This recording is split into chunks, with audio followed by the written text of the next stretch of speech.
예. 아이고 뭐 또 이렇게 부담스럽게 서로 다 아는 처지에. 예.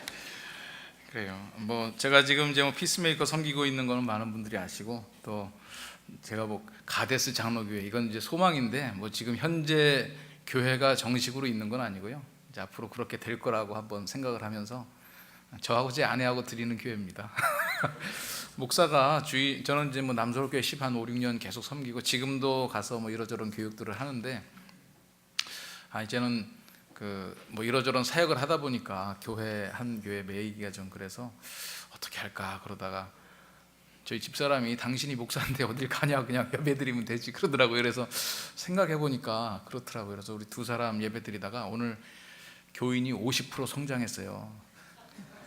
제 딸을 전도해서 아니 교회 안 다니던 게 아니라 일단 수평이동부터 시키자. 그래서 남서울교회 열심히 나가고 있는 애를 살살 꼬셔가지고 점심 맛있는 거 사줄게 이랬더니 점심에도 먹어가지고, 그래서 또 같이 예배드리고 이제 또 너 청년부는 가라 그러고 그러다 보니까 또 괜찮은 것도 있더라고요. 저희 이제 교인이 2명, 이제 3명 됐는데 통장도 따로 만들고 공과 사는 나눠야 된다. 그래서 저희도 11조를 그 통장에다 집어넣고, 생각해 보니까 교회 회의는 부부끼리 하면 되잖아요. 그래서 우리 모든 이 예배와 관계된 경비는 여기서 쓰자. 그러니까 굉장히 그 장로님들하고 의논 안 해도 되고 완전히 독재하는 교회가 그래서 이 맛도 괜찮더라고요. 그래서 한두 가정만 더 와서 11조가 보태지면 오고 괜찮을 것 같아요. 지금도 괜찮은데, 그래서 이제 한국에 들어오는 선교사님들 아는 분 있으면 다 모시려고 그래요.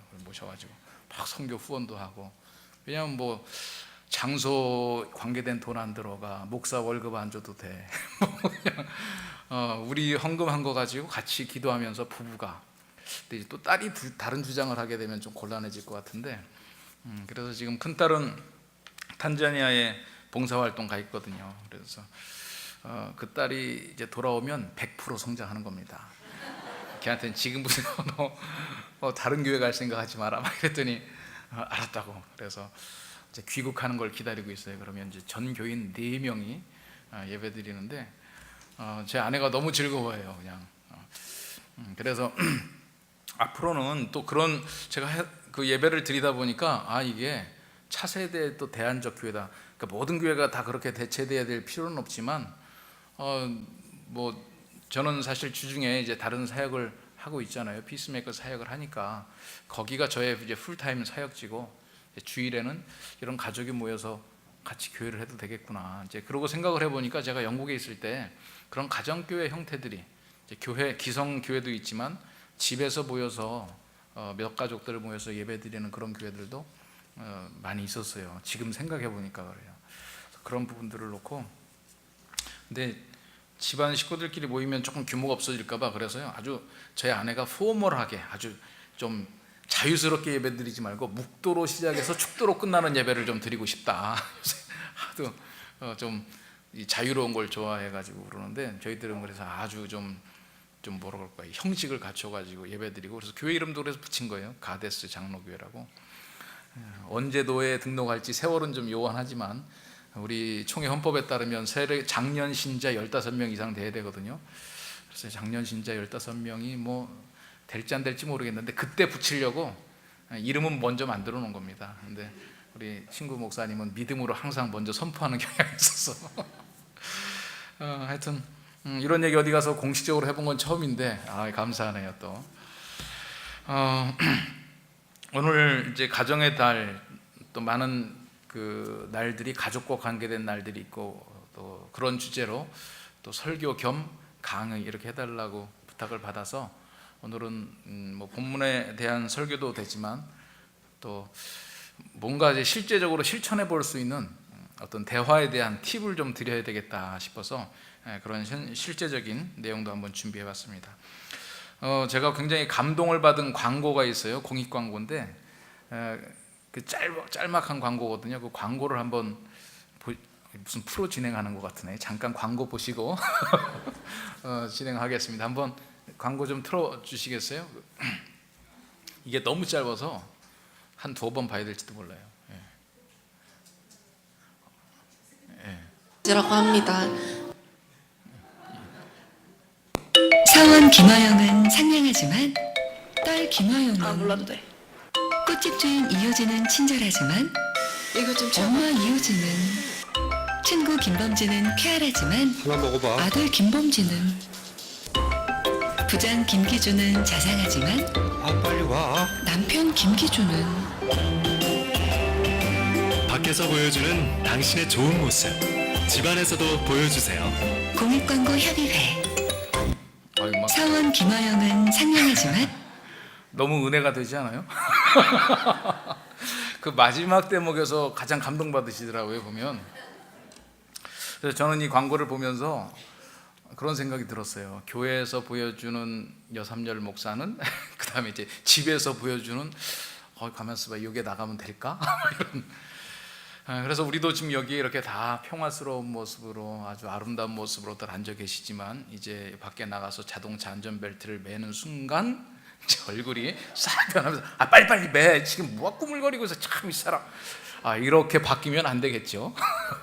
그런데 이제 우리가 사실은 이거를 뭐 안과 밖이 다르다라고 볼 수도 있고, 또 다른 얘기로 하면 그 남들을 위한 예절과 배려로 볼 수도 있죠.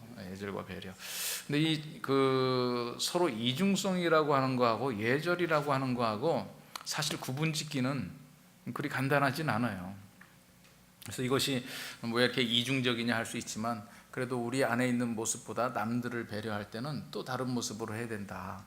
그래서 제가 피스메이커 관련된 강의를 한참 하고 나면, 또 남서울교에서도 피스메이커 학교를 계속 하고 있는데, 하고 나면 끝나고 나서 소감을 얘기해 보라면 이렇게 얘기하시는 분이 있어요. 아이고 뭐 서로 화평하게 지내는 방법은 간단하네요, 그러더라고요. 어떻게 하면 되는데요? 그냥 남처럼 하면 되겠어요. 남처럼. 오늘 이 안과 밖 중에서 바깥처럼 살면 된다. 그러니까 우리 집안 식구도 남처럼 생각하자. 근데 그게 어찌 보면 맞는 말이기도 해요. 그 남이라고 했을 때 남과 식구의 차이가 뭐냐? 내가 식구를 사랑한다고 그러지만 사실은 사랑이 아니라 집착인 경우가 있거든요. 그래서 우리가 진짜 사랑한다라고 하는 것은 뭐냐? 이런 부분에 대한 고민을 좀 하면서 여러분들하고 이 말씀을 가지고, 또 실제적으로 이론만이 아니라 우리가 대화를 나눌 때 어떤 점들을 고려해야 될까, 이런 것까지 조금 나눠볼까 합니다. 자, 파워포인트로 준비했는데 파워포인트 화면으로 좀. 오늘 이제 본문이 술 취하지 말라 이는 방탕한 것이니 오직 성령으로 충만함 받으라 그랬잖아요. 근데 뭐 부흥 강사분들 뭐 재밌게 얘기하시는 분들 보면 이거 가지고도 말씀 많이 하시더라고요. 이 술 취함, 왜 바울 사도가 성령 충만을 술 취함이랑 감히 비교를 했을까? 근데 이 나타나는 현상의 유사성이 좀 있대요. 일단 술 취하면 눈에 뵈는 게 없대요. 그래가지고 평소에 굉장히 소심하던 사람도 막 술 취하면 문을 팍 열어 제끼고 다 나와.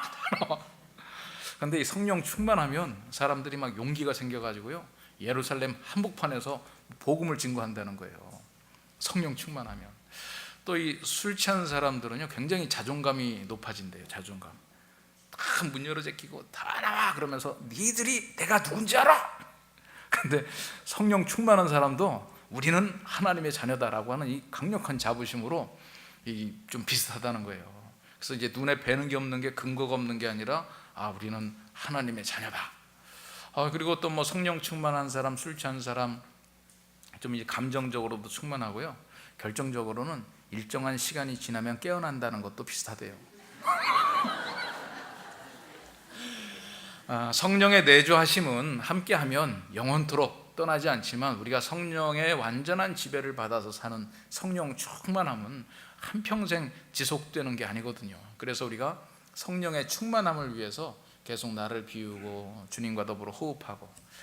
그래서 뭐 혹시 모르겠어요, 이 성령 충만을 어떻게 경망스럽게 술 취함에다 비교하냐 그러지만, 제가 비교한 게 아니고요, 바울 사도가 비교해가지고 저는 디테일한 예를 좀 더 들었을 뿐이에요.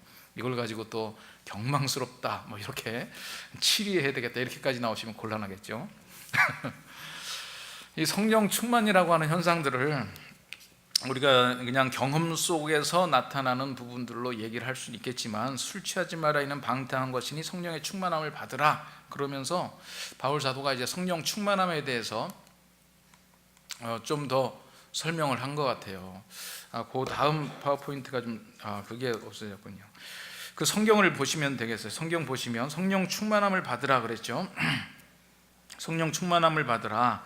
19절, 20절, 21절이 성령 충만한 사람은 아까 제가 비교한 우리가 경험 속에서 술 취함과 경험적인 사례로 들은 거 말고 바울 사도가 내용적으로 조금 더 설명을 하신 것 같아요. 이게 계속 이어지는 문장이거든요. 성령 충만한 사람은 19절에 보면 시와 찬송과 신령한 노래들로 서로 화답하며 너희 마음으로 주께 노래하며 찬송하며, 이 19절은 성령 충만한 사람의 마음의 상태에 대해서 지금 얘기를 하고 있습니다. 시와 찬미와 신령한 노래, 기쁨이 넘친다는 거예요. 성령 충만한 사람은 자신의 마음에 기쁨이 충만하죠. 막 노래가 나오고요. 두 번째로는 성령 충만한 사람은 20절 보시면 범사에 우리 주 예수 그리스도의 이름으로 항상 아버지 하나님께 감사한다. 범사에 항상 아버지 하나님께 감사한다. 이거는 나와 하나님과의 관계죠. 나와 하나님과의 관계 속에서 이 성령 충만한 사람은 범사에 항상 감사한대요. 범사라고 하는 상황 속에서 항상, 이 범사는 뭐가 범사죠? 혹시 여러분들이 굉장히 고치기 힘든 질병에 걸렸다든지 무슨 시험에 떨어졌다든지 승진이 안 됐다든지 사업하다가 부도가 났다든지 사랑하다가 실연당했다든지 교통사고가 났다든지 이런 거는 이제 범사에서 빼도 되겠죠? 어떻게 범사에서 뺄까요? 그냥 포함시킬까요? 범사, 모든 상황, all circumstance, 범사에서 죄송하지만 이 제가 말한 모든 상황도 포함돼요. 그럼 범사에 이런 모든 상황 속에 항상 어떻게 하느냐? 하나님께 감사할 수 있다. 이게 맨정신으로는 안 되는 얘기죠. 성령의 지배를 받아야만 이것이 가능하다 이거예요. 그래서 하나님과 우리와의 관계 속에서 감사라고 하는 단어가 적용이 안 될 상황이 하나도 없도록 우리가 삶을 누리고 있는 것, 그게 성령 충만한 삶이에요. 그런데 말씀이 여기서 끝나지 않고 21절까지 나가는 거죠. 그리스도를 경외함으로 피차 복종하라. 이 피차는 사람과 사람 사이의 관계를 얘기하는 겁니다. 사람과 사람 사이의 관계에서는 어떤 현상이 나타나느냐? 피차 복종한다. 사람과 사람 사이의 관계에서는. 그래서 우리가 이 성령 충만한 사람은 어떤 사람이냐면 내 마음속에 항상 기쁨이 넘쳐요. 아주 신령한 노래가 나오고요. 그리고 하나님 아버지께는 모든 상황으로 인해서 감사를 드릴 수 있어요. 그리고 다른 사람들과의 관계 속에서는 피차 복종하는 사람.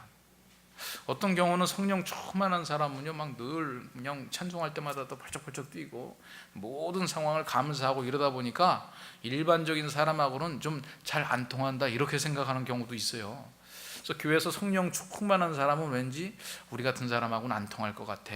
그런데 성경에서는 성령 충만한 사람은 대인관계 속에서도 어떤 현상이 나타나느냐? 피차 복종한다는 거예요. 그리스도를 경외함으로.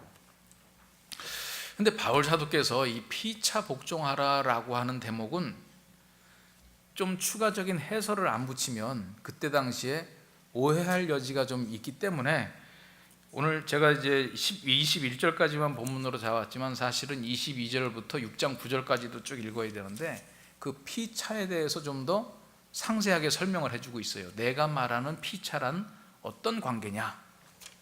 왜냐하면 이 설명이 없이 그냥 그리스도를 경외함으로 피차 복종하라 그러면 그때 당시 사람들이 그렇지, 피차 복종해야지, 사람끼리는 당연히 복종해야 되지 않겠어? 그런데 그때 말하는 사람, 인간이라고 하는 것은 누구냐? 일단 그때 기준으로 한번 누가 복종해야 되는지 얘기를 해볼게요. 일단 사람이라 하면 여자분들은 좀 죄송하지만 제외해야 되겠습니다. 여성분들은 이제 제외. 숫자 셀 때 별로 카운팅이 안 됐어요. 그래서 여기도 그러니까 쫙 하니까 거의 한 절반 가까이 이제 쭉 떨어지네요. 그 중에서도 이제 애들은 가라. 애들은 안 돼요. 그래서 애들도 제외. 그럼 또 누구를 제외하느냐? 누구로부터 월급 받는 사람 안 돼요. 종이면 안 되고 자유인으로서 자영업자, 내가 누군가를 고용해서 월급 주는 사람, 이런 사람들, 이런 사람들이 그때 당시에 발언권도 있고 참정권도 있고 그리스의 민주정치도 거기에 있는 모든, 요새 개념으로 말하는 모든 인간이 다 참여하는 게 아니라 자유인들끼리, 남자들 자영업자들끼리 인간으로 생각했다. 나머지 분들은 참여하는 거 그냥 부속품으로 따라가고, 남편이 결정하면 당연히 아내의 결정은 포함되고, 부모가 결정하면 당연히 자녀들은 따라오는 것이고, 주인이 결정하면 그 밑에 있는 종은 뭐 일 발언할 게 없죠. 그러니까 여기에서 그리스도를 경외함으로 피차 복종하라, 여기까지 끝나면 아 그렇지, 우리 인간들끼리는 복종해야 돼, 이럴 염려가 있단 말이에요. 그래서 바울 사도가 내가 말하는 피차는 누구냐, 이거를 분명히 하지 않으면 그때 당시 이 글을 읽는 사람들이 오해할 가능성이 있어요. 그래서 내가 말하는 피차란 누구냐, 그러면서 이제 22절이 바로 피차에 대한 구체적인 적용이죠. 아내들이여 남편에게 복종하라, 그러면서 쭉 설명이 나와요. 근데 사실은 여기보다 뭐가 더 본론이냐면, 그거는 그때 당시에도 다 당연한 말이었어요. 근데 아주 파격적인 말씀을 주시는데 25절, 남편들아 아내 사랑하기를 그리스도께서 교회를 사랑하시고 그 교회를 위하여 자신을 주신같이 하라. 이거는 남편 보고도 아내들에게 복종해야 된다는 얘기죠. 아내들은 남편에게 복종하라. 남편들은, 이게 조금 자세히 말씀을 보면 손해보는 내용인 것 같아요. 남자들이, 아내들은 남편에게 복종하면 되는데 남편들은 지금 어떻게 해야 된대요? 그리스도께서 교회를 위하여 자신을 주심같이 하라. 어떻게 하셨어요? 십자가에 죽으셨잖아요. 그러니까 남편들은 아내를 위해서 어떻게 하라고요? 죽어라. 이게 굉장히 좀 센 말씀을, 그러니까 죽어라 이렇게까지는 표현하시기가 굉장히, 그래서 바울 사도가 아주 은유적으로 표현하신 것 같아요. 그리스도께서 교회를 위하여 자신을 주심같이 하라. 또 그 다음에 이제 6장으로 들어가면 자녀들아 너희 부모에게 순종해라. 많이 듣던 얘기죠. 근데 여기에서도 정말 바울 사도가 이제 하고 싶었던 얘기는 뭐냐? 4절, 아비들아 너희 자녀를 노엽게 하지 말고 오직 주의 교훈과 훈계로 양육해라. 자녀들을 뭔가 가르치는데 자녀들이 열받으면 안 된대요. 열받지 않게 살살 해가면서 하라는 거예요. 또 5절에 보니까 종들아 상전에게 순종해라. 그런데 상전들아 뭐라고 그래? 너희도 이와 같이 해라. 종들에게 순종하라는 거예요. 지금 이 말씀은 지금 들어도 약간 파격적인데, 이게 2년 전에 쓰여진 말씀이 아니고요, 20년 전에 쓰여진 말씀이 아니고, 200년 전에 쓰여진 말씀이 아니고요, 2000년 전에 바울 사도께서 쓰신 말씀이에요. 직접 2000년 전에. 지금 그때 당시 사람이다 라고 하면 그냥 남자 자유인들을 기준으로 사람이라고 했던 시절에, 아니다, 그리스도인이라고 하면, 성령 충만한 사람이라고 하면 피차 복종해야 되는데, 내가 말하는 피차는 아내가 남편에게 복종하는 것뿐만 아니라 남편도 아내에게 복종해라. 자녀가 부모에게 순종하는 것뿐만 아니라, 부모는 자녀 절대 열받게 만들지 마라. 종이 상전에게 순종하는 거, 그것만 당연한 게 아니라 종도 상전도 종에게 순종을 해야 된다. 그러니까 지금 22절부터 6장 9절까지를 이렇게 그 21절의 표현으로 다 적용을 하자면요, 아내와 남편들아 그리스도를 경외함으로 피차 복종하라. 자녀와 부모들아 그리스도를 경외함으로 피차 복종하라. 종과 상전들아 그리스도를 경외함으로 피차 복종하라. 피차 복종하라는 거예요. 피차 복종의 근거가 뭐냐? 그리스도를 경외함으로. 그래서 에베소서와 빌립보서에 이 바울 서신에 강조된 그리스도의 모습이 뭡니까? 하늘의 보좌를 버리고 이 땅으로 낮고 천한 인간의 몸으로 오셨다 이거예요. 그래서 본인이 직접 희생 제물이 되어서 하나님과 인간의 사이를 화평케 했다. 이게 예수 그리스도께서 하신 일이라는 거예요. 그래서 그 예수 그리스도의 사역을 경외함으로, 두려워하여 본받음으로 우리는 어떻게 해야 되느냐? 피차 복종해라. 저는 뭐 가정의 달에 많은 강의가 있고 메시지가 있고 서로 관계를 위한 여러 가지 무슨 이 테크닉들이 있고, 그래도 가장 근본적으로 그리스도인들이 이 정신만 마음속에 새기면 그 다음 진도를 나가는데 큰 문제가 없는데요. 지금 과연 우리가 이 말씀 앞에 얼마나 떳떳하냐. 그리스도를 경외함으로 피차 복종하라. 그래서 진짜 바울 사도께서 여기서 이 사람들에게 하고 싶었던 얘기는 아내가 남편에게, 자녀가 부모에게, 종이 상전에게가 아니고요. 뭐가 핵심이겠어요? 그때 당시나 사실 지금도 자유롭지 못한 게, 권위 있는 자가 자기가 위에 있다고 생각하는 사람이 아래 있다라고 생각하는 사람에게 복종하라는 거예요. 남편이 아내에게, 부모가 자녀에게, 상전이 종에게 복종하라. 복종. 이게 지금 우리의 마음속에 달려 있어야 된다. 저는 그래서 피스메이커 사역을 하면서요, 막 강의를 하고 연습을 하고 그러지만 참 이 거대한 벽을 느끼는 것 같아요. 거대한 벽. 우리나라의 전통적인 소중한 가치관도 있겠지만 복음의 핵심 가치에 있어서 충돌되는 부분들이 있어요. 그런데 과연 결정적으로 우리가 예수님의 제자냐 공자님의 제자냐, 내가 헷갈릴 때가 있다고. 여러분들은 예수님의 제자인 것 같아요? 공자님의 제자인 것 같아요? 저는 여러 가지 갈등 상황을 접하면 이분은 예수 믿는 사람인가, 공자님의 가르침을 따르는 사람인가. 우리가 예수 믿고 천국 가는 내세관은 예수 믿는 건 분명한데, 천국 백성으로 이 땅에 살 때는 공자님 말씀을 들어야 된다. 이 생각이 은연중에 우리의 세계관 속에 막대한 영향을 지금 미치고 있어요. 어떤 그 사회학자 얘기를 들어보니까요, 어떤 사상이 들어와 가지고 지배층이 어떤 이데올로기를 전파하려고 들여오는데 그것이 일반 백성에게까지 쭉 내려가는데 한 200년 걸린대요. 그러니까 조선 시대에도 고려 시대의 불교를 배제하고 이 유교 철학을 통치 이념으로 가지고 들어오는데, 이게 일반 백성들에게까지 쭉 내려가기까지는 한 200년 걸렸다는 거예요. 일반 백성들에게까지. 그래서 또 최근에 어떤 학자가 미국, 제가 TV에서 보니까 미국 분인데 한국학을 굉장히 열심히 하신 분이더라고요. 그분은 300년으로 보더라고요. 조선 초기 300년은 남녀에 대한 재산 분할이 똑같았대요. 남녀에 대한. 그리고 여성권, 신사임당의 예를 들더라고요. 저도 좀 이상했어요. 저 강릉 구석에까지 왜 가서 그분이 있었을까? 혹시 부부가 별걸 했나 그랬더니 그게 아니고, 그때 당시는 자기가 재산을 여자가 물려받기도 하고 필요에 따라서는 남자가 물려받기도 하고, 며느리가 남편 집에 들어가 살기도 하고 필요에 따라서는 남자가 아내의 처가 쪽에 가서 살기도 하고, 이 그분 주장으로는 초기 300년 동안은 구분이 없었다는 거예요. 그래서 학자마다 이걸 200년으로 볼 거냐 300년으로 볼 거냐. 그러니까 고려 시대 때 내려오던 통치 철학이 유교 철학으로 완전히 뒤바뀌는 데는 200년 내지 300년 정도가 걸려가지고, 특히 그 명나라가 망하고 청나라가 하면서 굉장히 한국엔 이제 이 유교 철학에 대한 복고 의식이 있었다는 거예요. 우리가 원류를 지켜야 된다.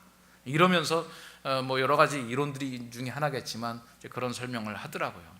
마치 르네상스 운동이 원래 인문학으로 이제 돌아가는 고전 복고 운동이 일어나는 것처럼, 어찌 보면 조선시대 르네상스가 그런 방식으로 일어나서 이 남녀가 완전히 신분이 그냥 종속되어 버리는 그런 역사가 생겼다. 근데 제가 말씀드리고 싶은 것은 지금 조선시대가 어떻게 됐느냐, 이걸 설명드리려고 하는 게 아니라, 기독교 복음도 들어와서 기독교적인 세계관으로 우리의 삶의 윤리까지 다, 삶의 방식까지 전환되는 데는 적어도 200년 내지 300년이 걸리겠구나. 그런데 이게 집권자가 가지고 들어온 게 아니라 일반 백성들이 갖고 들어왔으면 300년 더 걸릴 수도 있겠다. 그래서 어찌 보면 지금 복음은 들어왔는데 복음의 생각대로 삶의 실천까지 되는 데는 아직도 시간이 좀 역부족인 것 같아요. 그래서 피스메이커 사역을 하다 보면 가장 큰 벽에 부딪히는 게 뭐냐, 유교적 철학 속에서 가지고 있는 이 인간관계의 이론들, 군사부일체, 장유유서, 삼종지도, 이제 이런 우리의 고유한 가치들이 예수 그리스도의 복음적 가치와 부딪힐 때가 너무 많아요. 우리의 삶의 상황 속에서 결정적인 순간에는 그래서 예수님의 말씀을 따르기보다 공자님의 말씀을 따라 산다. 우리는 지금 얼마나 수직적으로 세워놓고 밑에 후배들이 조금 이렇게 까불고 막 이러면 딱 불러다 놓고 뭐라고 그래요? 너 어디 맘먹으려고 그래? 내가 네 친구냐 임마? 그러면서 막 기를 죽이잖아요. 그런데 제가 성경을 보다 보니까 요한복음에서 나는 네 친구다. 예수님께서 우리 보고 그래서 제자들 보고 나는 네 친구라는 거예요. 모세가 하나님과 더불어 이야기하기를 친구와 더불어 이야기했다. 기독교에서는요, 하나님이 사람들 보고 친구처럼 지내자 이렇게 얘기하는데 우리의 전통적인 가치관 속에서는 아래 것들이 어디 우리한테 친구처럼 지내요. 혼내줘야지. 지금 분명히 성경에서도 존경하고 공경하고 잘 받들고 이 부분이 있지만 또 한편으로는 어떤 부분에서 희생하고 서로 섬기고 친구로 지내고 이런 관계의 원리들, 특별히 오늘 에베소서 말씀 같은 경우는 그리스도를 경외함으로 피차 복종하라. 이 실천을 우리가 어떻게 해나갈 것이냐. 그래서 이 대한민국 백성들이요, 예수를 믿지만 어떤 우리의 전통적인 가르침 속에 일반 은총의 영역 속에서 우리가 공유할 것도 있지만 핵심적인 원리들, 하나님께서는 문제를 해결하기 위해서 어떻게 했느냐, 하늘 보좌를 버리고 이 땅으로 내려와서 희생해서 낮은 자가 되어서 사람으로 되어서 문제를 해결했어요. 그런데 우리 유교 철학에서 가르쳐 주기는 문제를 해결하고 뭔가 이 땅을 위해서 힘있게 봉사하면서 살려면 입신양명해야 된다고 그랬어요. 출세해야 된다는 거예요. 머리가 될지언정 꼬리가 되면 안 된다는 거예요. 이게 지금 공자님이 문제를 해결하는 방식하고 예수님이 문제를 해결하는 방식하고 아주 상극입니다. 한 분은 내려가서 그들과 같이 되어서 문제를 해결하겠다라고 하는 거고, 한쪽은 문제를 해결하려면 힘이 있어야 된다. 내가 저들을 지배해야 문제를 해결할 수 있다. 결국 유교 철학은 힘의 논리가 지배를 하는 거라고요. 물론 유교 이렇게 얘기하면 이제 또 안 되겠더라고요. 또 유학하시는 분들이 또 반대를 해요. 그래서 좀 폭을 좁혀서 좀 주자학 그러려고 그래요. 왜냐하면 유학하시는 분들한테 얘기를 들어봤더니 이 유학도 폭이 넓대요. 결국 예수를 누가 믿었냐? 유학자들이 믿었어요. 실학파 유학자들. 그럼 뭐가 문제가 되느냐? 조선시대 주자가래를 중심으로 한 주자학이 문제라는 거예요. 유교 전반이 문제가 아니라. 그래서 좀 찾아보니까 진짜 맞더라고요. 특히 그 한비자가 정리한 그 법가 사상 같은 경우는 굉장히 기독교적인 법의 통치와 일맥상통하는 바가 있어요. 한비자는 뭐라고 그랬는지 아세요? 군주가 나라를 인과 덕으로 다스리다가 나라 말아먹는다. 엄정한 법 집행이 필요하다 이랬어요. 뭐 자녀가 부모에게 효도하느라고 뭐 한 마리 붕 한 마리 훔쳐다가 쫙 가가지고 부모를 접대하면 효도입니까? 도둑질입니까?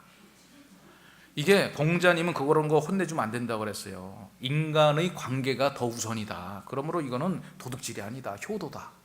한비자는 이런 거는 처벌해야 된다. 이게 유학 안에 서로 이 철학 안에서도 이런 종류들이 다 있더라고요. 그런데 우리나라에는 한비자의 법가 사상은 근처에 오지도 못했대요. 사문난적에 해당돼서. 그런데 일본하고 중국은 법가 사상이 상당한 영향을 미쳤다. 그 인문학 강의하시는 그분이 동양 철학하신 분이 그런 얘기 하더라고요. 그래서 이제 유교라고 싸잡아서 얘기를 하면은 안 되긴 하지만 그 중에 우리나라에 영향을 미친 유가사상, 주자학이라고 하는 부분으로 인해서 우리가 지금 상당 부분 지배되고 있다라고 하는 현실을 인정을 해야 된다. 우리가 복음으로 살아가기가 왜 이렇게 힘드냐? 바로 이러한 거대한 문화라고 하는 것이 있어요. 전통이라고 하는 것이 있고. 근데 우리가 이거와 맞서 싸우는 것이 보통 힘든 게 아니라는 거예요. 그래서 우리가 하나님 나라 가는 것은 예수 믿고 구원받는다라고 하는 걸 아는데, 이 땅에 예수 그리스도의 섬김으로 살아가는 것, 이것은 어떻게 살아가는 것이냐, 이 부분에 대한 끊임없는 고민과 몸부림을 해야만 우리의 삶 속에서 조그맣게 예수 그리스도의 모습이 나타나기 시작한다. 우리의 대화를 가장 근본적으로 가로막는 장애물도 어찌 보면 이러한 거대한 우리의 세계관, 전통적 세계관, 유교적인 장벽일 수가 있어요. 지금 이러한 부분들이 조금씩 허물어지고 있는데 그 속도가 그렇게 빨리 나진 않죠. 적어도 우리 그리스도인들은 이러한 부분에 대한 의식이 있어야 되겠다. 적어도 대한예수교 장로회의 교인들이라고 그러면 더 있어야 돼요. 왜냐하면 장로교 제도라고 하는 것은 철저히 이런 생각에 기반을 두고 있는 거란 말이죠. 그래서 우리 한 사람 한 사람의 생각들이 소중히 여겨지고 그리스도를 경외함으로 피차 복종하는 원리가 성도들 사이에서도 나타나야 된다. 그것이 바로 오늘 우리가 가지고 있는 신앙의 핵심이고 실천의 방법들이라는 거예요. 이러한 내용들을 우리가 좀 마음속에 새기면서 이게 교회 생활에도 가정 생활에도 어떤 정치에도 어떤 분이 칼럼을 쓴 걸 제가 오래전에 봤어요. 대한민국은 굉장히 민주적인 척도가 발달했다는 거예요. 어떤 집회 보면 어떨 때는요, 이 시대마다 다 시기마다 다르기도 하는데 영국보다도 더 민주적인 척도가 올라가는 때도 있었어요. 근데 참 제가 그걸 봐도 가만 생각해 보니까 대단해요. 아시아 국가 중에서 투표로 인해서 이 정권이 여와 야를 왔다 갔다 한 역사가 아시아 국가에서 찾아보기 힘들대요. 그리고 한 나라의 대통령이 재판으로 물러나는 경우, 막 이렇게 무슨 뭐 혁명이나 쿠데타가 아니라 재판으로 물러난 사례는 전 세계에서 찾아보기 힘들다는 거예요. 내가 그 얘기를 들어보니까 참 이 대한민국이 대단한 나라긴 하다. 뭐 모든 국민이 한 가지 의견을 갖고 있는 건 아니지만 그런 여러 가지 의견이 있는데 투표로 정권이 왔다 갔다 하고 재판으로 대통령이 내려오고, 이게 지금 보통 나라가 아닌 거예요, 전 세계에서. 그런데 그 칼럼에 뭐라고 그랬냐면 우리나라 가정의 민주화가 돼 있느냐, 이게 문제라는 거예요. 가정. 그래서 가정에서 문제를 해결하는 방식하고 국회의사당에서 문제를 해결하는 방식이 너무 틀린 거죠. 근데 제가 영국에 뭐 오래 살아보진 않았지만 한 6년 살면서 영국 분들하고 교제를 해보고 그 가정에 가보니까 국회의사당에서 문제를 해결하는 방식하고 가정에서 문제를 결정하는 방식이 거의 유사해요. 안과 밖이 다르지 않다고요. 교회 안에서 신앙생활하는 모습하고 교회 밖에서 신앙하는 모습이 거의 다르지가 않아요. 안과 밖이 거의 일치하는 거죠. 지금 그래서 우리는 뭔가 이 구분되어 있는 안과 밖, 국회의사당과 우리의 집, 교회 안과 교회 밖, 이런 구분들에 대한 이 구분이 어디서 왔는가? 과연 이 구분은 이 신앙인으로서 맞는 구분인가? 이것을 한번 우리 스스로 질문을 던져보면서 다르다라고 하면 어떤 부분을 표준을 삼아서 바꿔가야 될 것인가? 이런 생각을 좀 해볼 필요가 있어요. 우리 장로교회만 해도 그래요. 저는 그 기독교 화해중재원이라고 하는 곳에서 일하면서 이 교회 분쟁에 대해서 막 이렇게 이런저런 신고들이 들어와 가지고 뭐 가서 도움을 주기도 하고 참여해 보기도 하는데 참 힘들어요. 해결이 힘든데 뭐가 힘드냐 보면 법대로 하는 교회를 거의 보지 못하겠어요. 그래서 제 결론은 지금 대한민국의 장로교회 중에서 장로교회 헌법의 원리대로 정신대로 운영되고 있는 장로교회는 다 없는 것 같아요. 이 공자님의 요소가 굉장히 많아요. 여러분 뭐 대한예수교 장로의 헌법만 해도 총론한 부분에 이렇게 나와 있어요. 교회의 주권이 누구한테 있을 것 같아요? 하나님께 있을까요? 교회의 주권은 교인에게 있는 민주적 정치니. 야, 이런 게요 1900년대 대한예수교 장로의 헌법부터 있었어요. 놀라운 얘기 아니에요. 운동권이 하는 얘기가 아니라 지금 이러한 부분들을 가지고 교인이 책임 있게 성도의 한 사람으로서 뭔가 이야기를 하고 서로 소통해 가면서 뭔가 아름다운 모습들을 지켜가고 있느냐. 굉장히 의사소통하는 방식에 있어서 조선 왕조의 시대의 영향력이 그대로 있지 않는가. 이게 뭐가 더 편리하고 불편하냐가 아니라 뭐가 성경에서 가르쳐주는 원리냐. 한마디로 정리할 수 있잖아요. 그리스도를 경외함으로 피차 복종하고 있느냐. 이 피차에는 예외가 없어요. 뭐 직분에 타이틀이 붙을 것도 없고 나이가 들어갈 것도 없고, 여기에서 예를 든 것은 아내와 남편, 부모와 자녀, 종과 상전이지만 모든 인간 관계 속에서 신분 여하를 막론하고 나이 고하를 막론하고 무엇을 사람과 사람, 그리스도인 간에 그리스도를 경외함으로 피차 복종해야 된다라고 하는 이 정신을 그대로 실천해 가겠다는 노력이 바로 가족 생활에도 근본이 된다. 이것을 우리가 얼만큼 실천해 나가야 되느냐, 이것을 우리가 좀 새겨봐야 될 필요가 있죠. 그런데 뭐 이런 원리적인 부분은 많이 들어보셨을 거예요. 그런데 이것을 가지고 얼만큼 일상생활에 우리가 적용을 해나가느냐, 이런 고민들을 해야 되는데, 우리가 살다 보면 이러한 이 대화의 필요성, 피차 복종의 필요성, 이것을 가로막는 것들이 이제 갈등이라고 하는 거 있잖아요. 갈등. 저는 이 부분을 좀 다루고 싶어요. 갈등이라고 하는 것은 갈등이 없는 곳 어디 있을까요? 제가 빨리빨리 보여드릴게요. 여기 가면 없어요, 갈등. 네? 우리나라 사진 같진 않지만 요게 좀 이제 집합적으로 잘 보여지는 것 같아서 무덤에 가면 조용해요. 되게 이제 그리스도인들한테 물어보면 천국 요 얘기를 좀 많이 하지. 천국이나 무덤이나 제가 볼 때는 같은 장소인 것 같아요. 눈으로 보면 무덤이고 영으로 보면 천국이고. 우리 그 꼬마가 제가 영국에 있을 때 아버님이 돌아가셔가지고 한국에 저만 나왔다가 나중에 이제 귀국해서 저희 아버님 산소로 갔는데 벌써 이게 한 20년 전이죠. 우리 꼬마가 산소에서 저희가 예배드리고 이렇게 뭐 풀 좀 뽑고 그러는데 아빠 여기가 하늘나라야? 그러더라고요. 그래서 야 이게 무슨 하늘나라냐, 할아버지 산소지. 근데 너 왜 하늘나라라고 물어봐? 그랬더니 아니 아빠가 할아버지는 하늘나라 갔다며 그리고 오늘 할아버지한테 가자 그러고 왔잖아. 이게 머릿속에 3단 문법이 진행되는 거예요. 할아버지는 하늘나라 가셨다, 오늘 할아버지한테 간다, 그리고 여기 왔다. 고로 어디다? 하늘나라다. 그래서 제가 그 다음부터는요 뭐 이제 장례식 가거나 이 산소에 가거나 그러면 항상 이곳은 하늘나라다. 조용해요. 얼마나 평화로워요. 모든 수고가 끝나고 영원한 안식이 있는 곳. 육체는 묻혀 있으나 우리의 영이 하나님 나라에서 영원한 복락을 누리는 곳.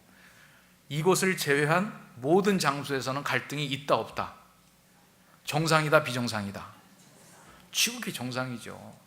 갈등이 없는 사람들이 가끔 있더라고요. 교육을 하다 보면 이제 그런 분들은 갈등을 엄청나게 큰 것만 갈등이라고 생각하는 것 같아요. 그리고 갈등에 대해서 너무 이제 뭐 여러 가지로 설명을 할 수 있지만 갈등에 대한 정의가 좀 달라서 그렇지 우리 인간 사이에 살면서 서로 일치하지 않는 의견으로 크고 작은 충돌들이 다 일어나거든요. 큰 갈등, 작은 갈등, 그걸 뭘로 기준하겠어요? 우리 신발 안에 요만한 돌가루 하나 들어있으면 우리 인생이 불편해지는 것처럼 아무리 작은 갈등이라도 남이 볼 때 작은 갈등이죠. 당사자는 그 갈등이 내 인생을 흔들 만큼 큰 갈등이에요. 그래서 이 갈등이라고 하는 것은 객관적으로 크다 작다 구분할 수도 없어요. 우리에게 이런 갈등이 다 있다. 또 가끔 갈등 없다라고 하는 사람들은 저는 그렇게 생각해요. 누가 갈등이 없냐? 정신 나간 사람. 정신이 나가 있으면 갈등을 못 느껴요. 그러니까 정신이 나가 있지 않고 여기 들어있는 사람들은 갈등을 겪고 사는 것이 살아있다라고 하는 또 다른 이름이죠. 혹시 여러분들이 그래도 나는 너무 평화로운데 인생에 왜 갈등이 있어? 이런 분들은 빨리 주변에다가 좀 정리를 하셔야 돼요. 하나님이 바로 데려가실 거예요. 더 이상 이 세상에 살 이유가 없어. 그렇죠? 하나님이 이 세상 살면서 이러저러 훈련도 좀 시키고 싶은데 그 사람은 훈련 시킬 게 없어요. 그냥 천국 백성으로 너무 완벽해. 갈등이 없이. 그럼 바로 접수하시겠죠. 아마 여기에서 자유로운 분들은 없을 거예요. 우리는 다 갈등을 겪으면서 살고 있고 인간 사회 속에서 어떤 부분으로 인하여 소통에 장애가 있고 갈등이 되는 것은 지극히 정상이다. 심지어 초대교회, 우리가 초대교회로 돌아가자 그러는데 예루살렘 교회 보세요. 성령 충만한 예루살렘 교회, 그 교회에서 갈등이 생겼어요. 히브리파 과부, 헬라파 과부. 그들이 싸우는 주제도 보세요. 민족 복음화를 어떻게 할 거냐, 세계 선교를 어떻게 할 거냐, 이런 주제로 싸운 게 아니라 먹을 거 제대로 안 나눠준다고 싸운 거예요. 그래서 우리가 여름 성경학교나 수련회 이런 거 할 때 먹을 거 나눠주는 거 굉장히 조심해야 돼요. 요거 때문에 교회가 분열될 수도 있어요. 진짜로 여기에서 이게 그 사건 때문에 분열되는 건 아니겠지만 단초가 될 수 있다고요. 큰 사건 하나로 단박에 나눠진다 이런 거 없어요. 작은 사건들의 누적의 결과죠. 제가 교회 분쟁들을 들여다보니까 그래요. 그래서 우리가 하나 생각해야 될 건 작은 사건들을 신중하게 생각해야 돼요. 그래야 큰 갈등이 안 생기는데 대체적으로 어떻게 생각하냐? 여기가 찌꺼쯤이야. 이거는 큰 문제도 아니야. 한번 참고 지나가지 뭐. 이런 식으로 지나가면 누적된 갈등은 절대 사라지지 않는다. 그래서 우리가 피스메이커 교육을 하다 보면 끝나고 나서 피드백이 뭐냐면 자기는 갈등이 없다라고 생각을 했대요. 근데 교육을 받고 나니까 순 갈등밖에 없대. 그래서 그때 70세 훨씬 넘으신 분인데 그분도 인생 이만큼 살다 보면 다 초월해서 갈등이 없다고 처음에 그러시더라고요. 근데 나중에 공부 끝날 때 보니까 순 갈등이래요. 그래서 무슨 갈등이냐, 식사하는데 그분이 70세 넘으신 어르신인데도 지금까지도 굉장히 용감하시더라고요. 매 끼니를 따뜻한 밥을 먹어야 된다라고 하는 주장을 감히 하셔요. 그래서 그거하고 이제 부부 사이에 갈등이라는 거예요. 밥솥에 넣어놓은 밥은 안 된다는 거예요. 아침에 밥을 따끈하게 새로 해서 먹어야 되는 거. 큰 갈등이죠. 엄청나게 큰 갈등이에요. 그러니까 그것부터 시작해서 뭐 들자니까 갈등이 많은 거죠. 또 어떤 분들은 이런 분도 갈등이 없는 분이 있어요. 저희 교회에서도 교육을 하니까 갈등이 없다라고 하는 분, 어떤 남자분인데 있어가지고 제가 집사람한테 그 얘기를 했더니 제 아내가 이제 그분 부인 되시는 분을 어느 날 만날 일이 있어가지고 아유 집사님 내 가정 너무 좋겠어요. 그렇게 갈등이 없이 평화로우시다면서요. 그랬더니 그 집사님 하는 얘기가 미치겠어요 그러더래요. 그래서 왜 미치시냐고 그랬더니 아니 지난주에도 피스메이커 교육 갔다 오더니 식구들 다 모아놓고 우리 집 갈등이 있냐 없냐 막 이러더래요. 그래서 뭐라고 그러셨냐 그래서 그냥 없다고 그랬대요. 그래서 진짜 없냐 그랬더니 아니 그날 또 갈등 있다 그러면 잠 못 자요. 없다라고 할 때까지 그건 문제가 아니다라고 할 때까지 얘기를 들어야 된대요. 그러니까 그냥 없다고 하고 넘어가야 된다는 거예요. 그분한테는 갈등이 없는데 같이 사는 사람들한테는 엄청난 갈등인 거예요. 그래서 혹시 여러분들이 난 인생이 굉장히 평화로운데 아니 갈등에 될 소지를 난 아예 만들질 않아 이렇게 생각하시는 분들은 주변 분들의 얼굴을 자세히 보세요. 혹시 지금 착각일 수가 있어요. 나만 평화로울 수 있다고요. 우리가 살아가면서 이런 갈등 저런 갈등들을 다 겪는데 우리가 갈등이 나타나면 이제 주로 이런 반응들이 있어요. 회피적으로 반응하든지 공격적으로 반응하든지. 그래서 우리가 취해야 될 반응은 뭐 회피적인 반응도 아니고 공격적인 반응도 아니고 화해하는 반응이거든요. 근데 오늘은 이 강의를 다 할 수는 없을 것 같아요. 그래서 여러분들도 관심 있으신 분들은 제가 마치 약장사 약 팔듯이 꼭 약은 결정적인 순간에서 설명은 안 하더라고요. 저도 요 대목은 설명 안 하려고 그래요. 그래서 피스메이커 학교에 주변에서 개최되는 피스메이커 학교에 찾아오시면 이 부분에 대해서는 더 자세한 설명은 들으실 수 있고, 왜냐하면 이거를 다 설명하자면 조금 힘들 것 같아요. 그러나 이제 전반적으로 한국 사회학자들이 얘기하는 게 대한민국 사람들의 일반적인 갈등 반응은 회피적인 반응이래요. 회피적인 반응. 그래서 회피적인 반응이라고 하는 것은 갈등이 생겼을 때 자꾸 아유 아니야 그러다가 자꾸 부인하다가 부인해서도 뭐 이게 덮어놓지 못하겠으면 그 자리를 피하는 거죠. 도피적인 반응. 그러다가 가장 극단적인 이제 회피적 반응이 뭐냐면 자살하는 거예요. 근데 자살은 회피적인 반응이 되기도 하고 우리나라에서만 나타나는 현상이라는데 자살은 자기의 결백을 증명하겠다라고 하는 수단으로 죽는데요. 근데 서양 사람들은 또 그걸 이해를 못 하더라고요. 결백하면 왜 죽냐? 되게 그렇게 나가요. 이것도 그래서 문화적인 특징 같은데 그럼 자기가 자살함으로 저 원수의 가슴에 대봇을 받겠다. 이런 심정으로 자살하는데 혹시 그런 생각하시는 분 절대 자살하시면 안 돼요. 대못 안 박혀요. 그냥 자살하는 사람만 안타까운 거예요. 회피적인 반응. 그래서 우리는 그 어떤 문제가 생기면 이제 꾹 참고 인내하면서 넘기고 이제 이런 반응을 화평케 하는 반응이라고 자꾸 인정을 해주고 하다 보니까 우리 안에서 이제 어떤 경향이 생기냐면 문제가 있으면 그냥 덮어놔야 된다, 얘기하지 말아야 된다. 저는 그래서 교회는 좀 어떤 교회가 은혜스러운 교회냐면 문제 있을 때 떠드는 교회가 은혜스러운 교회 같아요. 가만히 있잖아요. 그러면 어느 날 없어져 그 교회는. 제가 개척교회 좀 다니면서 그런 경험 해봤어요. 교인들이 한 사람 한 사람 없어지더라고. 왜 없어지는지 몰랐어요. 근데 나도 나중에 그 교회 나왔어요. 왜 나왔는가? 그게 회피적인 반응이거든요. 뭐 목사님이 교회 개척해가지고 있는데 뭐 굳이 불편한 얘기 뭐 하냐? 문제 있으면 조용히 내가 떠나지. 그리고 나서 제가 보니까 막 교회 문제가 있다고 서로 목소리를 높이고 떠들고 시끄럽게 얘기하고 이 교회가 살아있는 교회더라고요. 근데 문제는 그 방법이 문제죠. 방법. 어떤 문제가 있을 때 문제를 제기하는 절차와 방법이 있는데 그 절차와 방법을 무시하면 어떻게 되느냐? 공격적인 반응이 되는 거죠. 이거는 또 회피적인 반응 이상으로 파괴적인 일을 가지고 와요. 사람들에게 엄청나게 많은 상처를 주거든요. 그래서 저는 화해하는 반응을 뭐라고 얘기하냐면 잘 싸우는 반응이다. 마구 싸우는 거, 대놓고 싸우는 거, 확 싸우는 게 아니라 잘 싸우는 거예요. 우리가 이거는 이제 스포츠 경기할 때 많이 적용을 하죠. 우리 팀 잘 싸워라, 이겨라, 응원하는 거. 어떻게 싸우는 것이 잘 싸우는 거냐? 법을 지켜야죠. 법. 규칙이 있어요. 이 제대로 된 경기에는 규칙이 있어야 돼. 규칙이 없는 경기는 진짜 막 싸우자는 거죠. 그래서 우리에게도 규칙이 있어요. 하나님의 말씀이 있고 말씀을 해설한 교회 같으면 우리 대한예수교 장로의 헌법이 있고 감리교 같으면 교리와 장정이 있고 각 교단마다 정하고 있는 법들이 있어요. 또 각 교회별로 지교회별로 정관이 있는 데도 있고 각 모임마다 회칙이 있고 그래서 항상 그것을 들여다보면서 그 규칙은 어떨 때 있는 거냐면 사실은 싸우라고 있는 규칙이에요. 법대로 싸우라고. 그래서 우리가 그런 부분들을 자꾸 공부하고 살펴보고 정말 문제가 있을 때는 어떤 방식으로 어떤 절차를 거쳐서 해야 되느냐. 이런데 성경에서 가르쳐주고 있는 방법은 먼저 너와 그 사람과만 대하여 말하고, 예수님께서 직접 말씀하신 문제 해결의 방식인데 먼저 너와 그 사람과만 대하여 말하고, 이것도 지키기가 굉장히 힘들어요. 요새는 인터넷 게시판에다 그냥 올려버리잖아요. 익명으로 여론화 시키잖아요. 절대 이거 하지 말라고 그런 건데 옆에 사람 찾아가서 먼저 얘기하잖아요.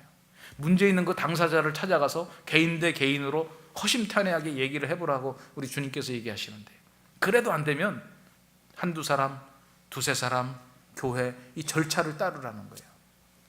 이런 부분에 대해서 우리가 절차를 지켜가는 거, 이게 잘 싸우는 거다. 그런데 절차를 지켰는지 안 지켰는지 헷갈릴 때가 있어요. 그럴 땐 뭐가 필요하냐면 심판이 필요하죠. 제3자의 개입이라는 거예요. 그래서 교회에서요, 이런 일을 어디에서 하라고 그러냐? 그리스도인들은 교회 안에서 하라고 그랬어요. 절대 우리 안에 있는 분쟁을 가지고 일반 세상 법정으로 가지 마라. 그러려면 차라리 니네가 손해를 보고 말아라. 너희들이 의로운 사람으로서 세상을 판단해야 되는데 어떻게 불의한 하나님을 모르는 재판관들 앞에 가서 그리스도인들, 의인들의 문제를 내놓고 다루느냐? 만약에 상대방이 그 문제를 가지고 불의한 재판관 앞에 가려고 하면, 이 불의하다는 것은 우리가 말하는 도덕적으로 사악하다라고 하는 게 아니라 하나님을 모르는 재판관에게 가려고 그러거든. 차라리 니네가 손해보고 말아라. 그거는 포기하라 라고 하는 것보다 보다 더 적극적으로 교회 안에서 이런 문제를 다루라는 거예요. 교회 안에서. 그래서 이게 장로교회의 특징이에요. 장로교회에서 이 문제를 다루는 기관이 어디냐? 그게 당회죠. 당회는 다른 거 다른 게 아니에요. 사실은 장로교 헌법을 보면 엄정한 삼권 분립을 해놨어요. 서로 공동의회, 재직회, 당회, 요게 헌법에 보면 다 균형을 이루도록 해놨는데 어느 한 기관이 독점하는 게 아니에요. 당회는 엄청 권위가 있어요. 어떤 권위가 있냐? 사법부예요. 교인들의 삶을 일일이 간섭하고 통제하고 재판하고. 어떤 간섭을 하느냐? 하나님의 말씀으로 간섭하는 거죠. 그래서 예전에 100년 된 교회 당회로 그 산정현 교회 목사님이 어디 사이트에 올려놓은 걸 보니까, 저 금산교회 100년 넘은 교회 당회록 보니까 우리 교회 아무개가 음주 가무를 끊질 못한다. 권면에서도 안 돼가지고 우리가 이번에 성찬식에 몇 달 동안 참석하지 못하게 한다. 아무개 씨는 안 믿는 집에 출가시켰는데 하지 말라고 권면했음에도 불구하고 출가시켰으므로 교회에서 출교한다. 아무개는 이런 생활을 하는데 거짓말을 했는데 공국중 앞에서 회개하지 않으므로 이런 벌에 처한다. 당회가 하는 것은요, 교인들의 생활을 돌아보면서 과연 신앙적으로 올바로 사느냐 못 사느냐를 권면하고 가르치고 규칙대로 안 사는 사람을 처벌하고, 이게 당회가 하는 일이에요. 그런데 대한예수교 장로회 교회 당회 중에 최근에 이런 거 한다는데 나 못 들어봤어요. 그런 거 하면 어떻게 하겠어요? 아, 교회가 여기밖에 없어? 이러고 다른 데 가버리잖아요. 이거는 참, 그래서 우리의 교회의 권위가 뭐냐? 올바른 말씀이 선포되어야 되고 성례전이 집행되어야 되고 올바른 치리가 집행되어야 그게 참 교회다. 개혁주의자들이 그렇게 외쳤는데, 그런 면에서 지금 우리 교회가 교회냐? 그냥 신회 가도 이 정도는 하잖아요.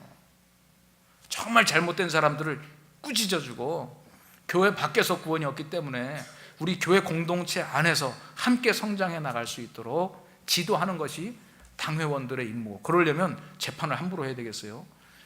당회원들은 말씀에 정통한 거예요. 모든 판결의 근거가 성경인 거거든요. 이게 제가 지금 새로운 얘기를 하는 게 아니고요, 헌법책에 있는 얘기 하는 거예요. 헌법책에 재직회가 할 일이 따로 있고, 당회가 할 일이 따로 있고, 공동회가 할 일이 따로 있고, 이런 부분들을 제대로 갖춰가는 것, 이 테두리 안에 가정이 있을 때 그 가정에 여러 가지 문제들을 교회가 개입을 해서 함께 기도하고 함께 고쳐나가고 함께 세워나가는 거죠. 이게 바로 교회가 해야 될 역할이고, 가정이 그 교회 안에 머물러 있어야 될 이유죠. 가정이 교회 안에 머물러 있는데 교회가 그 가정의 일반 생활에 대해서 도와줄 수 없고 도와줄 실력도 안 되고 본인들도 거부한다면 그게 무슨 의미가 있겠어요? 저는 사실 제가 좀 구체적인 대화의 기술까지 얘기를 하려고 했는데 뭐 진도가 거기까지 안 나가네요. 그거는 피스메이커 학교에 오시면 배울 수 있을 것 같아요. 우리의 가정이 어떻게 회복이 되어야 되느냐, 이건 철저히 교회 중심으로 가야 된다. 그러려면 교회가 이 부분에 대한 충분한 능력을 가지고, 그 교회의 주체는 또 누구겠어요? 우리 교인들이 서로를 돌아보면서 세워줘야 된다. 그리스도를 경외함으로 피차 복종하는 삶을 어떻게 살아나갈 것이냐, 이런 부분에 대한 이 교회의 도움과 우리 자신의 노력들. 그래서 이 가운데 그 화해하는 반응에 보면 왼쪽 절반이 1:1 화해 반응이에요. 간과 관계 회복, 협상, 이런 부분 통해서 당사자 간의 해결을 시도하는데, 그래도 안 되면 오른쪽에 있는 3단계 조정, 중재, 그 다음 마지막에 있는 게 교회의 책무. 이 일들을 교회 안에서 다루라는 거예요. 지금 얼마나 교회 안에도 많은 문제들이 있습니까? 이 문제들을 교회의 문제 말고 교회 안에 있는 교인들 가정의 문제를 얘기하는 거예요.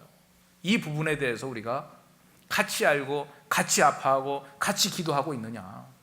지금 이게 회복되지 않으면 교회의 미래가 없는 거죠. 이 부분에 대해서 칭찬할 것도 칭찬하지만 벌할 걸 제대로 벌하지 못하면요. 저도 목회자의 집안에서 태어나가지고 어릴 때부터 교회 얘기를 많이 들어봤어요. 그러니까 저희 아버님도 뭐 돌아가셨지만 예전 분이시거든요. 1917년생이셨으니까 꽤 예전 분이잖아요. 일제시대 때부터 삶을, 그전에는요 저희 아버님 하시는 얘기가 학습교인 세우는데 한 주일 빠져가지고 학습 탈락됐대요. 6개월 동안 한 주도 주일날 안 빠져야 학습교인 서약을 하는데 한 주 빠져서 탈락, 다시 시작. 그러니 세례받는 건 어떻겠어요? 교회에서 신앙생활을 이렇게 체크하죠.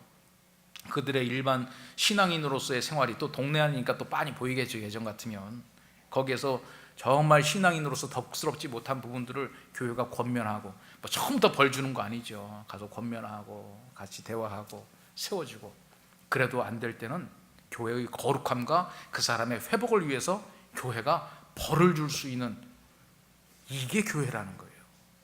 이것을 받아들이고 회복을 위해서 기도하는 거. 이렇게 얘기를 하면 그거 너무 이상적이라고 그래요. 그러면 너무 이상적인 건 우리가 추구하지 말아야 될까요? 너무 이상적인 거, 이론적인 거, 현실적으로 그건 너무 힘들어요. 현실적으로 힘들면 믿음도 포기할까요? 저는 그래서 피스메이커 사역을 하면서 우리의 신앙이 회복되어야 되겠다. 신앙이 회복된다라고 하는 것은 뭐냐? 하나님의 말씀대로 교회가 회복이 되어야 되겠다. 올해 종교개혁 500주년이라고 여기저기서 무슨 캠페인들을 많이 하던데요, 종교개혁은 새로운 걸 주장하는 게 아닙니다. 말씀의 원래대로 돌아가는 걸 얘기하는 거죠. 오늘 새순교회가 종교개혁에 선봉에 섰으면 좋겠어요. 정말 우리 안에 진짜 한국의 초대교회가 가지고 있었던 엄정한 법집행, 그게 무서운 법집행이 아니라 그리스도를 경외함으로 피차 복종하기 위하여 서로 세워가는 아름다운 모습의 회복을 위해서 교회가 같이 성도들을 사랑하고 권면하고 때로는 꾸짖고 혼내주고, 이러한 역할들을 잘 감당할 때 교회 안에 있는 한 가족 공동체로서 어린아이부터 노년에 이르기까지 이것이 우리의 가정을 더 근본적으로 회복시킬 수 있는 가장 근본적인 원칙이 아니겠는가.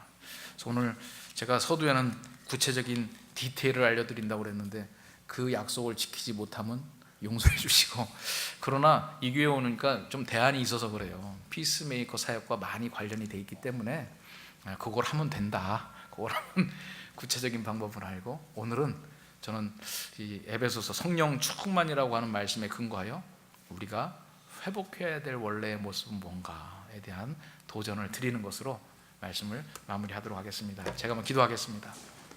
하나님 아버지, 정말 이 시대에 우리에게 좋은 신앙의 전통을 주시고, 또 우리 교회 정말 하나님의 말씀대로 개혁해 나가고자 하는 개혁주의의 원류에 서 있는 귀한 교회로